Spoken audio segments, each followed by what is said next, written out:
sex trafficking, and other charges, to all of which he's pleaded not guilty. There's no VIP section, there is no concierge, only conmen, killers, and kingpins. MDC is so bad, federal judges have questioned the harsh conditions for those here awaiting trial. According to reports, Diddy's current prison experience is appalling. Far worse than what many would consider a life sentence. He is being imprisoned at Brooklyn's Metropolitan Detention Center, which is well known for having subpar facilities. According to reports, Diddy is detained in the Special Housing Unit, also known as the Hole. The Hole is a tiny, windowless cage. He is reportedly made to sleep on a narrow mattress on a concrete floor in a small, claustrophobic environment. Additionally, there are worries about the existence of rodents, and Diddy is allegedly skipping meals out of worry for his safety.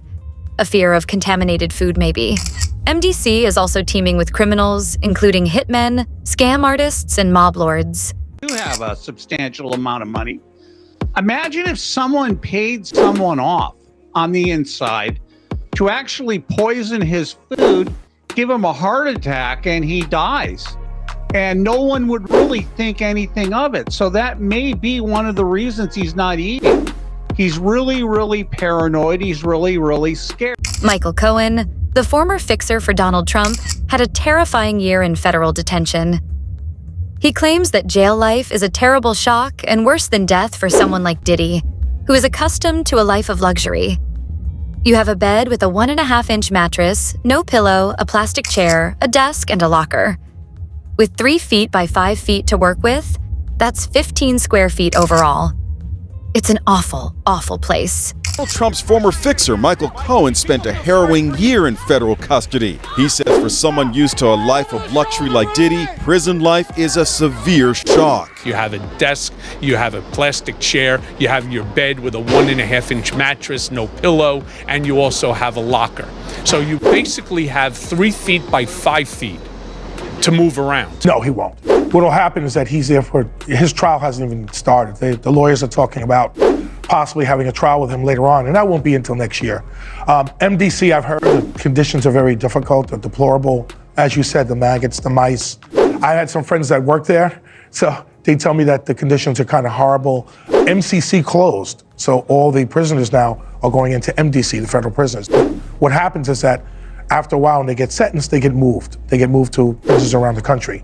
Now, from what I'm hearing today, it could be true or not true, I heard that he might have been moved to Newark. No, and taken out of MTC because they may have had that application go in and it might have been granted to move him. According to Cameron Lindsay, a former warden at the MDC where Diddy is being kept, his life may really be worse in jail. Lindsay made the observation that Diddy is a prominent target in the jail setting because to his notoriety and the grave accusations leveled against him. Such prisons sometimes include inmates who view strikes against celebrities as a badge of honor, which raises the possibility of trouble for Diddy. Lindsay said that the MDC's surroundings were appalling and inappropriate for someone who was awaiting trial. The prison's restricted access to outside leisure and basic facilities adds to the atmosphere of tension. His fame makes him a target. Yes, in my humble estimation, his life, his safety is in jeopardy in any correctional lockup right now.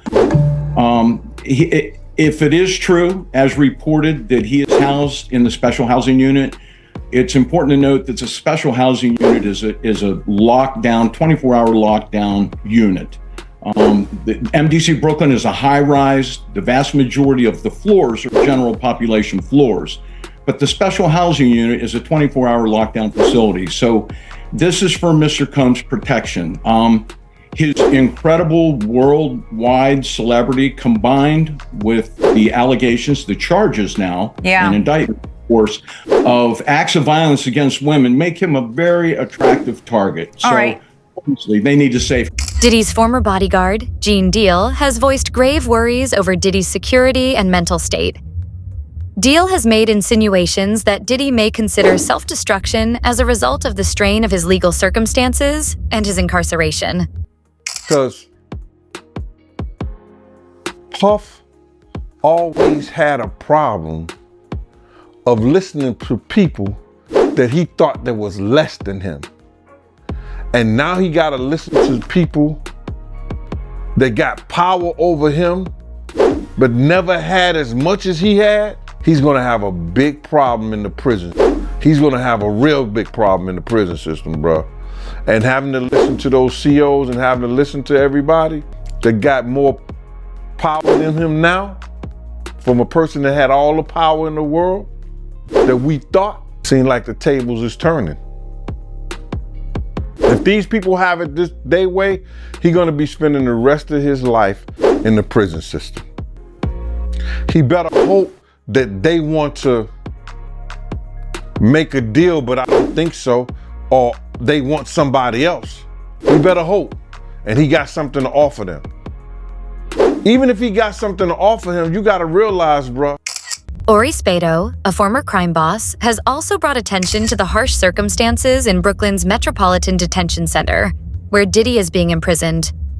His account presents a harsher setting with many psychological difficulties, which stands in stark contrast to Diddy's former opulent way of life. It is worse than it was then, all right?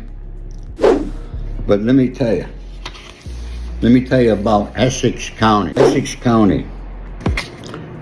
My friend says it's the worst in New Jersey. It's a very serious jail. People get beat up left and right. The Bloods and Muslims control everything there. He will be in PC, or he's going to have to pay. Now let me tell you, a guy like Diddy with money, they put him in general population, he's going to be paying a lot of people. A lot of families are going to be very happy because they're going to be getting monthly money from Diddy. Trust me on that there. All right?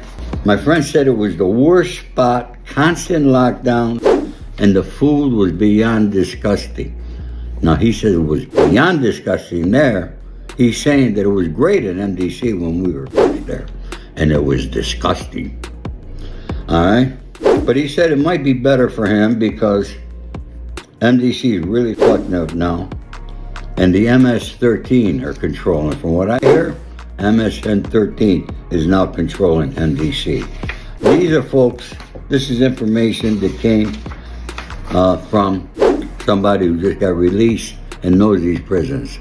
So I don't know why this attorney wants to get him transferred from MDC to Essex. It's like from worse to worse. But anyways, that's their choice. Inmates at the Metropolitan Detention Center, or MDC, have little privileges and are frequently in danger. A stark contrast to the opulent and powerful world Diddy had inhabited. A new accuser went public with more accusations against the music mogul. Talia Graves claims in a civil lawsuit that Combs and a bodyguard drugged, bound, and raped her in 2001 and filmed the incident. Graves is represented by famed litigator Gloria Allred, who is no stranger to representing women in high-profile cases, okay? Here's a list. We're speaking of Gloria Allred here, okay? Here's a list of just some of the women she's represented in the past. Look at this list right here. O.J. Simpson trial, remember that Scott Peterson trial, Tiger Woods scandal, Bill Cosby scandal, Anthony Weiner, former representative out of New York. Remember that? All of that stuff happened. That's who she's represented. Allred represented Amber Fry, the girlfriend of Scott Peterson, who was convicted of killing his wife and unborn son, and most notably, she represented more than half. Looking at the conditions in which Diddy is incarcerated, the federal trafficking and racketeering allegations against him carry a hefty jail sentence, which is equivalent to the death penalty. The seriousness of these offenses implies that years in prison might result from these significant allegations, according to former prosecutor Niyama Ramani. Really no deal that the U.S. Attorney's Office can offer. It's certainly not one that Diddy will accept. It would involve decades in federal prison. We're talking about mandatory minimum sentences of 10 years for both the drug charges and the sex trafficking. So we know that Diddy has fought charges before. There were state charges, there were gun-related, the nightclub shooting with J-Lo, but he's going to dig in his heels, and this case is going to trial. So if you're prosecutors, you really want to make sure that your evidence is bulletproof before you go down that route. Richness, symbolized by private planes, opulent residences, and designer clothing, has substantially changed Diddy's life, leaving him facing the harsh reality of incarceration in the Metropolitan Detention Center. The harshness of his descent from power and fortune to hardship is highlighted by the striking contrast between his previous opulent lifestyle and the dingy, cramped confines of jail. His desires, including his freak-offs. What a word that's become, honestly. And just to give you a little list of exactly what him and his employees got up to here, we've got sex trafficking, forced labor, interstate transportation for purposes of prostitution, coercion and enticement to engage in prostitution, narcotic offenses, kidnapping, arson, bribery and obstruction of justice. Wow. Like, you know what? You're P. Diddy. You've got all the money in the world. You don't need to do any of this. But for some people, the more powerful they get, the more dark their imagination becomes, and the more they want to push the boundaries to do the craziest fucked up shit possible. And this is what happens when a psychopath gets this much power. Even those words coercion and enticement to engage in prostitution, it wasn't enough for him to get consenting, prostitutes who do this by trade. What a trade. Do you know what I mean? I don't remember that in my apprenticeship. But people who do this for a living anyway. It was fun for him to take people who would never ordinarily have been a prostitute into that so that they could become his toys. And by the sounds of it, P. Diddy and his employees would do whatever it took to get women into his inner circle to participate in whatever fucked up shit he was into. He would use threats. He would use intimidation. He would even use the offer of a romantic relationship, that lover boy method that Andrew Tate made famous. Diddy, who was accustomed to sumptuous meals, is now forced to consume a boring jail diet consisting mostly of processed meat and potatoes. This alteration highlights his life's drastic turn even more, as does his seclusion in the SU. Traded all of these freak-offs, purchased multiple hotel rooms for these freak-offs to take place, had his staff stock the rooms with different items, drugs, lube, extra sheets, things of that nature, for the freak-off.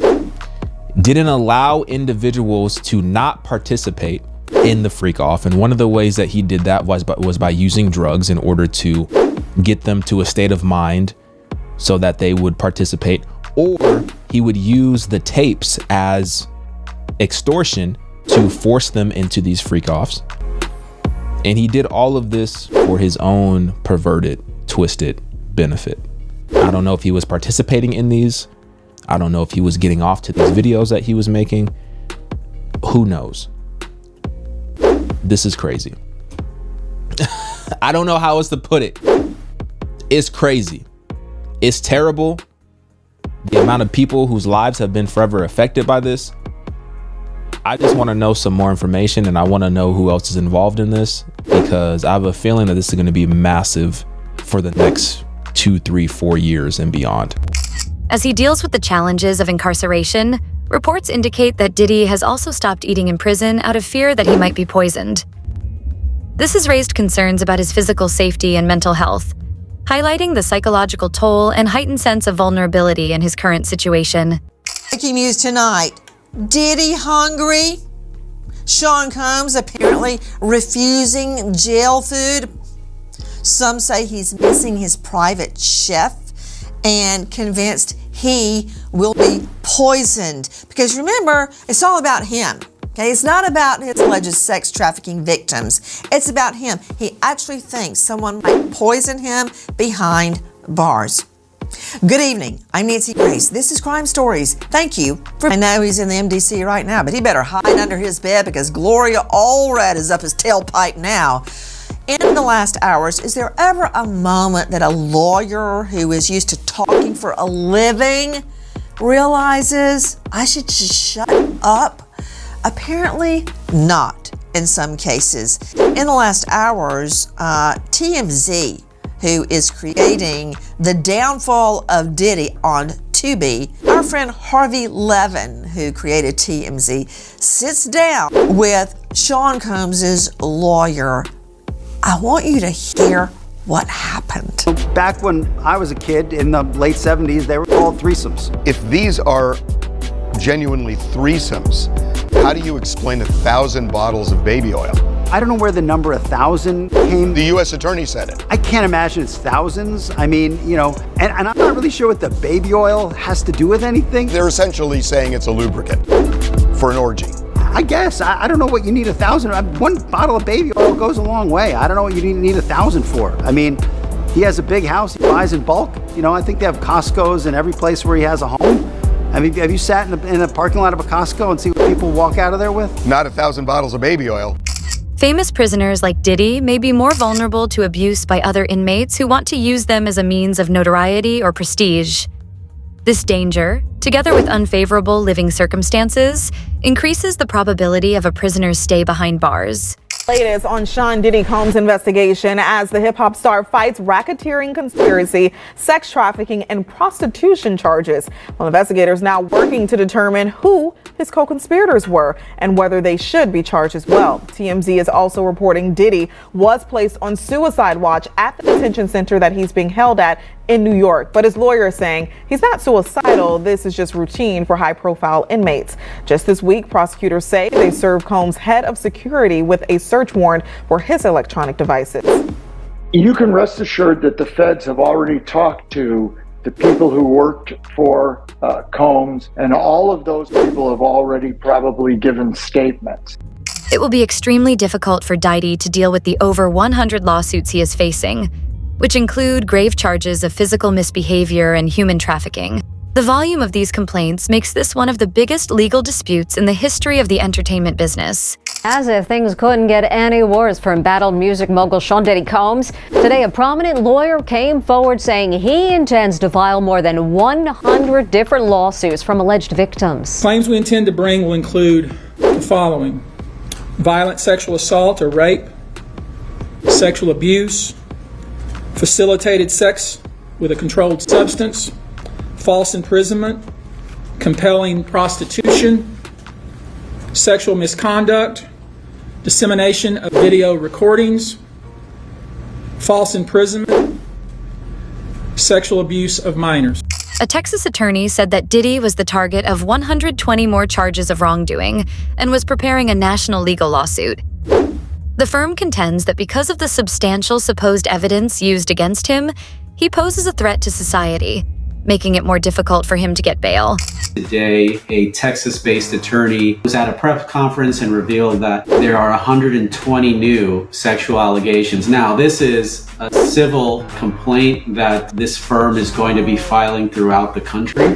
They found that Sean Combs would still be a harm to society. It's very difficult for a judge to set someone on bail when there's so much presumed evidence. And you could think in the scenario where a judge would to release Sean Combs on bail and then something else happens. You have to be really careful. I hate to say it, but the fact that he was denied bail twice is just working against him even more, because people are like, oh my God, he must really be guilty. I don't know how they're gonna find a jury of his peers. Like, I feel like they'd have to move to, go to Alaska or something. Like, do you think his attorney's gonna ask for a change of venue? The judge rejected Diddy's third bail request as well because she was concerned about the gravity of the accusations and the possibility of witness tampering or threats that would compromise witnesses if Diddy were released. Breaking news, and you heard it here first. So, could third time be a charm? Diddy is assembling his legal dream team for a new bail attempt. This will be his third attempt, so Diddy is once again trying to get himself released on bond 2 weeks after he was arrested. And we're told he's building a powerhouse legal team to try and make it a reality. Well, new court documents show the rap mogul's lawyer filed to appeal the most recent order denying him bond. So the appeal will be his third formal attempt to secure his release from behind bars as he awaits trial. Well, sources close to Diddy tell TMZ that the rapper has added 2 more attorneys, Anthony Rico and Alexandra Shapiro, to the legal team working on his highly publicized criminal case. And for those of you wondering, Alexandria is not related to the famed defense attorney Robert Shapiro. And we're told Tony is known as one of the finest trial lawyers in the country. And Alexandria has been called one of the best appellant lawyers practicing today. So it sounds like Diddy is building his own dream team of sorts. Diddy's life has significantly changed as a result of being denied bail. Instead of living in luxury, he is now imprisoned and forced to lead a simple existence that is devoid of the luxury and regularity that he enjoyed before. That was said about Ghislaine the same thing, just switch out the name to Diddy and what he's going through. And not only that, I haven't even gotten into that. There's rats, there's bug infestation, rodent infestation, and there's even maggots in the food.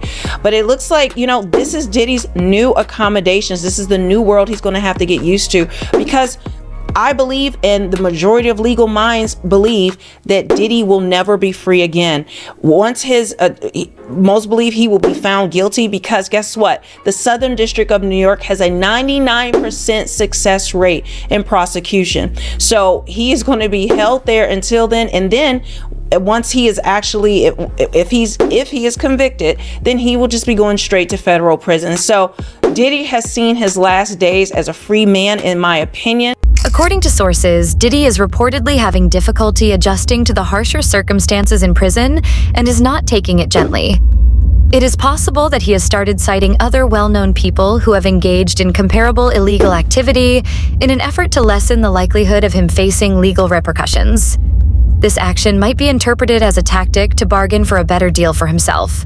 But one thing I want to talk about is the P. Diddy arrest. His denied bail, the celebrities now that are running. You got people scrubbing their accounts like Pink, Megan Fox, other celebrities. You got Dwayne Wade now being aired out. This is a cascade effect that's just it's gonna be a web of intricacies that lead to everybody. You got so many celebrities right now terrified, and the purpose of this, and the reason why it's simmering right now, is because they're being adrenalized. October, we're going to see more names released. That's just a hunch. We're going to see the push for World War III. Things are going to escalate like we've never before seen in October. I think this is going to lead to politicians, to everybody. But like I said, both sides are going to go in. And they failed twice on Trump, which means they're going to use other methods and means to accomplish a goal. That concludes today's video. Until the next time, keep listening.